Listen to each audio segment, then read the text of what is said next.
And we are back on the Y'all Show. Jon Rawl joined by guests from the beach in just a second. And we are the program that covers everything Southern. And if you have a desire to enjoy something from the sea, guess what, everybody? We're in the month of September. And that's going to be followed by August. No, I'm sorry. That's going to be followed by October. And then November. And then December. You get my drift? Lots of R's in there. And if you know anything about oysters, you're in luck. And you're also in luck if you make your way to the South Carolina Low Country and specifically to Edisto Beach, South Carolina. There is a hot new restaurant that has just opened, and we're going to learn a whole lot more about it thanks to Brandon Rushing, the owner and executive chef, and he's on with us right now to tell us about Briny Swine, again, in Edisto Beach, South Carolina. Welcome into the show, sir. Thanks for having me. We opened a couple of months ago, and we specialize in smoked meats and oysters. Essentially, we're a smokehouse and oyster bar down on the beach right there, and we keep a couple of different kinds of oysters on our menu and smoke some delicious meats as well. Yes, so a combination of oysters and barbecue and delicious drinks. Sounds like a terrible place to go. Yes, indeed. Brandon, we appreciate you coming on. You've got a beautiful place there that will be opening up soon, so we're going to have to get this interview wrapped up rather quick because I know a lot of people are going to be coming to the Low Country and checking out Briny Swine. But tell us a little bit more about your background. Ella and Ollie's has been a fixture there at Edisto Beach, and now you've expanded to have Briny Swine. Absolutely. Yeah. I mean, we wanted to kind of open something that was a little bit more casual. And so we branched out and took two of our favorite things, which is basically pig pickings and oyster roasts, and we put them together and opened up the restaurant down there now. And so, we offer a lot of different varieties as far as oysters are concerned. We roast them, we chuck them, on the half shell, we fry them. I mean, pretty much any way you want them. We've got them on there, and they're all great. Yeah. Again, we're going to show a picture now of just exactly what you can find at Briny Swine. I mean, that's a complete array of everything. And I mean, honestly, Brandon, if I were on death row in Colombia and they could say, okay, you can have your last meal, I believe I'm going to be making a call to Edisto Beach and have you package up something for me. Well, thank you so much. I appreciate that. I mean, look at that. Not only barbecue, you got mustard-based barbecue, it looks like there, a South Carolina staple. You got the oysters, and what are some of those other meats I'm looking at? We smoke briskets, ribs, pulled pork, and chicken wings as well. Chicken wings, all that right there at Briny Swine in Edisto Beach, South Carolina, as we continue our conversation with the owner and the executive chef. Do you have, I guess, the formal executive chef training somewhere? Well, I went to culinary school in Portland, Oregon, and came out here and worked at the old post office restaurant, which was a staple on Edisto for a lot of years down here. And then went into Charleston, and I was a chef de cuisine at Blossom Restaurant, which is part of the Magnolia's Blossom and Cypress HMGI group before I came out here and opened up this place. Man, like I said, beautiful selection there. In fact, speaking of selections, let me pull up the menu here. And you've got a combination of sandwiches, smoked meats, the raw bar, and more. Just kind of walk through what we're looking at here, Brandon, on your menu there at Briny Swine. Yeah, we have a lot of different options. It's a pretty broad menu. And we like to focus a lot, obviously, on the raw bar and the smoked meat side of things, but we got a lot of other things as well. I'm a big fan of catfish, so we got some cornmeal fried catfish on there that we do as well, both in a po' boy and on a platter as well. And our fried green tomatoes are great. We use the local blue crab, make a little remoulade, and put them on some corn fried green tomatoes, which I think is excellent. But we just kind of have a wide range of assortment of things. Just kind of try to give everybody something they're going to enjoy. Yeah, and there again, that photo of that wide assortment of things that Brandon Rushing of Briny Swine in Edisto Beach, South Carolina. Now, if we can, just set up the scene of where Edisto Beach is located for those who aren't familiar with the South Carolina coastline. You are located halfway between Charleston and Savannah, essentially. And it's a little bit of a drive to get there, but a beautiful drive. Tell us a little bit more about the background of Edisto Beach and Edisto Island. Oh, Edisto Beach is an extremely unique place. I don't think you'll find anywhere similar to it on the coast. That's for sure. It's a really small town. It's real quaint. Great community down here. I mean, we don't even have a stoplight at all. It's about 45-minute drive from Charleston to get down here, but I mean, it's absolutely beautiful. I mean, we have great creeks and marshlands and great fishing, and I mean, it's an awesome place. That's for sure. And confession here, Brandon, I'm what they call a sandlapper. And I think half of South Carolina goes to Edisto Beach to vacation. The actual native South Carolinians, I've only been there one time, and I'm a snob, I guess.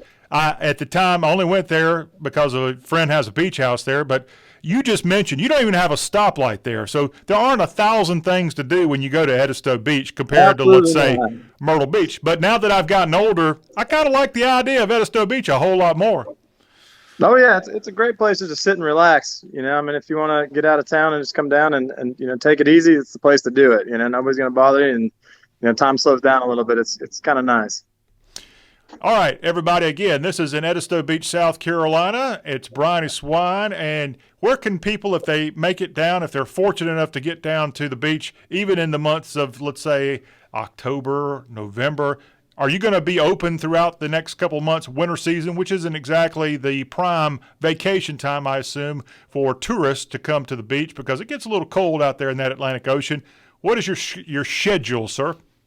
We'll remain open the entire winter. I mean, once it starts to cool down, it was actually great for us over there. I mean, oyster season starts kind of coming in, so we'll start doing oyster roasts on the weekends over there, and have bands out in the parking lot, and it's a great time. I mean, I love the fall and the winter down here, and it's nice when it kind of slows down and the tourists are kind of out of here, and it's real nice. Yeah, that is good news to know. Again, talking with Brandon of Briny Swine. Is your other restaurant, Ella and Ollie's, is it also open, and where's it found?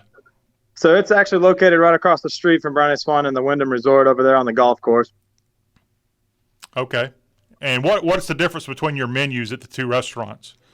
We like to think of Ella and Ollie's as more of a casual fine dining restaurant. We source local seafood. It's more composed dishes.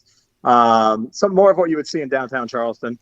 And now that you have given us the idea of the menu items there at Briny Swine with the barbecue, the catfish, and, of course, the oysters and other seafood items, do you have to get too dressed up to come visit your restaurant? Absolutely not. No, this is Edisto. I'm not sure that when anybody comes down here, they really want to get dressed up. It's a nice casual place to be. That's what makes it so nice. Yeah.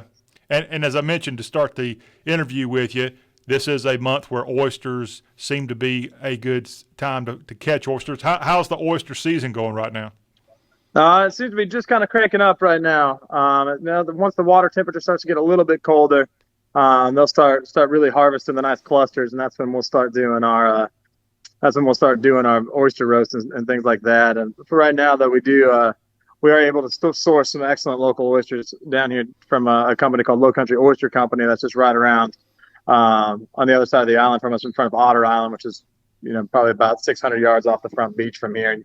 And they're able to raise them year round, and they're a fantastic product.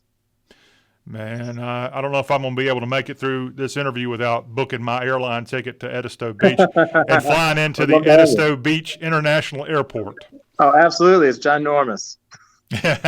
Do you even have an airport there? Because I guess you have to go to Charleston, I guess, to fly in a big plane. Into Charleston. I'm sure there's an airstrip around here somewhere. Yeah. No, definitely Charleston to get down here. You go to Charleston, and there's a darn good chance if you do go to Edisto Beach, if you fly into Charleston, hey, you're talking about star-studded. There's a darn good chance you're going to be going right through Hollywood to get to Edisto Beach. Absolutely. So the finest. Hollywood comes to the beach there, and you can find that right there, again, in Edisto Beach, South Carolina. What is the accommodations? I don't think you let people stay there at the restaurant. If you aren't lucky enough to know somebody with a beach house there at Edisto Beach, where can people stay when they come there? We don't have any hotels. You don't? So we have a state park for people if they want to camp, or if they have a camper, perhaps. Okay. Other than that, it's renting houses on the beach. I mean, there's Yeah, but we don't have your best westerns or anything along those lines down here. And as we approach Christmas and the wintertime, there is a population that hangs out at Edisto Beach year round. So one of the reasons we wanted to talk to Brandon today is kind of let you know, hey, you don't have to wait till it gets warm in 2021. You can plan your visit. And of course, that low country of South Carolina with the Spanish moss and the friendly atmosphere, and of course, the cuisine is a wonderful option for you to consider here as we wrap up 2020. I do have to ask you, I know your plans for opening here this year of 2020, the Briny Swine kind of got pushed back because of the coronavirus. How's everything going virus related with your restaurant? Things are picking back up now. I mean, we're obviously at 50% occupancy still, but now that things have kind of leveled out. I mean, I think things have been going pretty good at this point. So okay, well, can't complain. Good. What are the regulations that you have to follow there at Edisto Beach? So down here, we do have a mask ordinance for anybody that's inside the restaurants. If you're not, sitting down actively eating or drinking, we do have all of our tables, our space 6 feet apart, and we do seat at a half occupancy. All right. Now, again, you kind of fancy yourself as both a smokehouse and raw bar. So when you come there, you're going to see the smoke flowing, right? Absolutely. All right. We use Lang smokers, and I think they produce probably the best product to get your hands on. And I was bragging on you for having that mustard-based barbecue. If someone comes in and they're like, "Oh, I love Briny Swine, but I don't know if I can eat this yellow sauce," do you have other options? Oh, absolutely. We keep an Alabama white sauce on there. We have a red sauce and a vinegar-based sauce as well. You're just hitting all the check marks here. Wrapping up our conversation with Brandon Rushing, executive chef and owner of Briny Swine at Edisto Beach, South Carolina. Hey, I can't walk away from this interview without asking the big question, and that big question is, what do you have on the sweets side there at Briny Swine? Oh, we have an absolutely wonderful Coca-Cola cake that we keep on our menu, and a white chocolate banana pudding that we keep over there as well. God, that I'm both real fond of. You are just you did your homework. I got to give you an attaboy for everything you got there at Briny Swine. I appreciate it. Took everything I love in life for the most part and just tried to put it on the menu over there, so hopefully other people can enjoy it too. And you talk about that menu. What are I guess if you don't mind sharing, what is the most popular thing there at the restaurant? It might be that cake you just mentioned. Yeah, that's up there for sure. Those and our barbecue roasted oysters are probably our two big sellers that we've got up there. And our wings, I think people thoroughly enjoy our wings as well. What are different about your wings? We brine them and then we slow smoke them, and then they're flash fried till they're crispy. And we toss them in our wing rub, which is a little sweet and spicy. And then we serve Alabama white sauce on the side of them, and they're pretty fantastic. And that would be Big Bob Gibson style Alabama white sauce you're talking about? Yeah, it's real similar. Okay. So do you consider yourself kind of a barbecue nerd, aficionado, whatever term? I thoroughly enjoy barbecue, yeah. I think I could eat it quite a bit. But you kind of keep up with the trends at barbecue across the land? Oh, absolutely. Okay. All right. Well, I got to get down there because, look, when you're on the coast of South Carolina, that's a long way from North Alabama to go get white sauce. So I'm just glad to know. It is just a little bit. And likewise, when I'm hanging out there on the shores of the Tennessee River in Decatur, Alabama, I'm a long way from that delicious mustard-based barbecue sauce found in South Carolina. See, we like all kinds of stuff here in the South, and that's why we have all kinds of great restaurateurs stop by the Y'all Show, including Briny Swine with Brandon Rushing. And also don't forget Ella and Ollie's right across the street when you go to Edisto Beach. He's told us that it is all right there, so easy for you to do. Hey, Brandon, what are the best ways for people to learn more about what you have, maybe some social media connections and more that you have there at the Briny Swine? Absolutely. Both of our restaurants are on Facebook and Instagram, and you can follow us there and keep up with everything that we're doing. All right. Well, we can't thank you enough for stopping by, giving us a little bit of a taste, a delicious taste, by the way, of what you have at Briny Swine, Edisto Beach, South Carolina. Hope you have a good rest of this weekend and also what you have planned here for the rest of September and October. And everybody get down there and try out the Smokehouse items and also the Raw Bar items. And, of course, get that delicious Coca-Cola cake and more. Brandon, thank you very much for coming on the Y'all Show. And thank you so much for having me. Appreciate it. Have a good afternoon. Hey, same to you. He has just made me extremely hungry. I don't know if we're just not going to be able to continue this interview anymore. We'll have more of the Y'all Show coming up right after this. Stay with us.